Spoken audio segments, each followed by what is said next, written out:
Romance anime. From Ouran High School Host Club to Kaguya-sama, it's been one of the most popular anime genres for a good reason.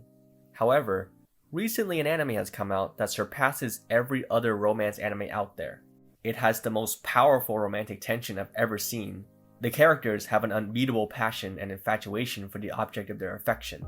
This show said screw the love triangle and created a love dodecahedron. Today, I'm talking about how Baki Hanma Season 2, the Pickle Arc, is the best romance anime of this season. While people were watching My Happy Marriage, I was watching Baki Hanma and his ongoing romance with a prehistoric muscle man known as Pickle. Let's start at the beginning of the arc. A new girl comes to town, except this girl is an 8-foot tall, 400-pound hunk of muscle that looks like he came fresh out of a Maybelline commercial. I mean, look at that hair. How did he even keep it so soft and voluptuous during the Cretaceous period? Pickle makes every single man in the series swoon as soon as they see him.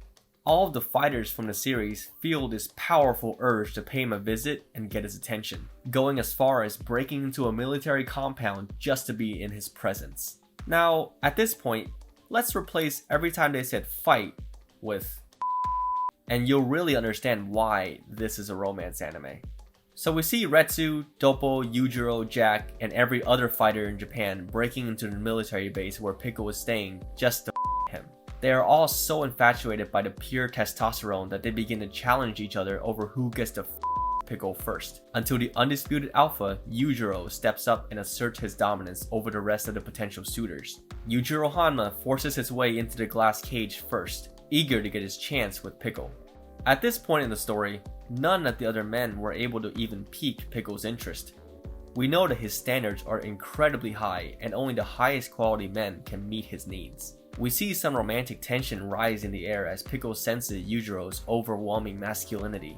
Pickle was aroused by this man's presence and gets up to give him a chance to prove himself for his love. After some hand stuff, Pickle gets knocked flat on his muscular butt from the intense intimate contact. Seeing that there are men in this new time period that can satisfy his urges, Pickle was set on finding himself the right partner.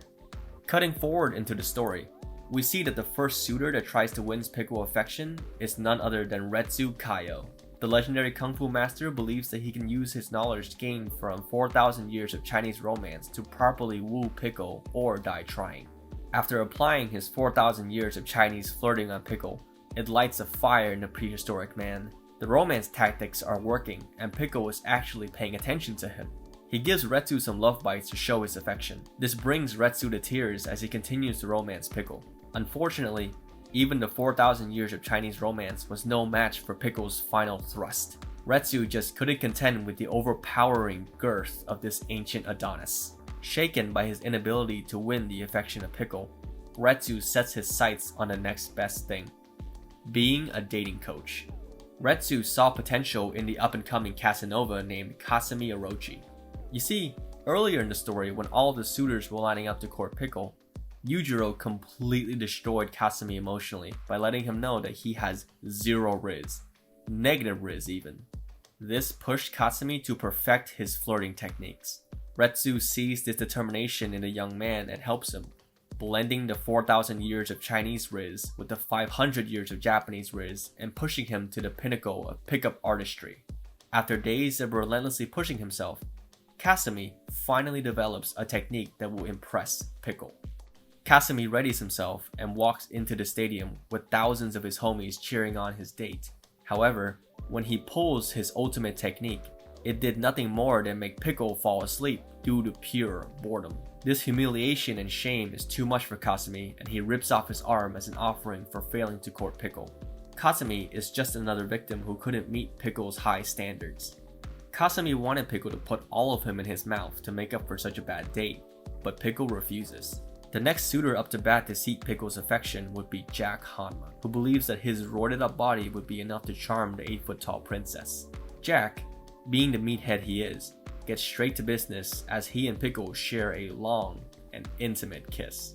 This moment lasts way too long and it disgusts Pickle, forcing him to pull away, but not before leaving a little love bite on Jack's face. Pickle isn't impressed by Jack's steroids, since he clearly prefers natural men, so he also violently rejects Jack, even after Jack gave him a free ear piercing. The rejection leaves Jack unconscious and hospitalized, but his spirit is not broken. He is dead set on making Pickle his. So Jack runs back to Pickle, freshly bandaged from the hospital, not wasting any time, and is ready for a round 2. This forwardness was unfamiliar to Pickle, who didn't consent to a second date, so he ran away from this man who's clearly obsessed with him. Jack then immediately learns the value of consent the second he tries to touch Pickle again on their unwarranted second date. Pickle uses self-defense to protect himself from the unwanted advances from Jack, leaving the steroid-riddled man unconscious once again. Pickle does the gentlemanly thing and carries Jack's body to the rooftop like King Kong and literally leaves him stuck on a flagpole, which is the worst form of leaving someone hanging. After encountering all these men and not finding his true love, Pickle retreats back to his princess pad, waiting for the day that the one would come. Little did he know, that's when Baki would show up. Unlike your traditional shoujo romance protagonist, Baki isn't tall and lanky. He instead is short and built like a brick house, subverting the genre. Baki sits and stares into Pickle's eyes for what feels like forever. He'll wait as long as it takes to ask him out on a date, and then it begins. They begin putting their hands on each other and things get quite intimate. Baki is thrown around and slammed onto the ground, taking in all of Pickle's force.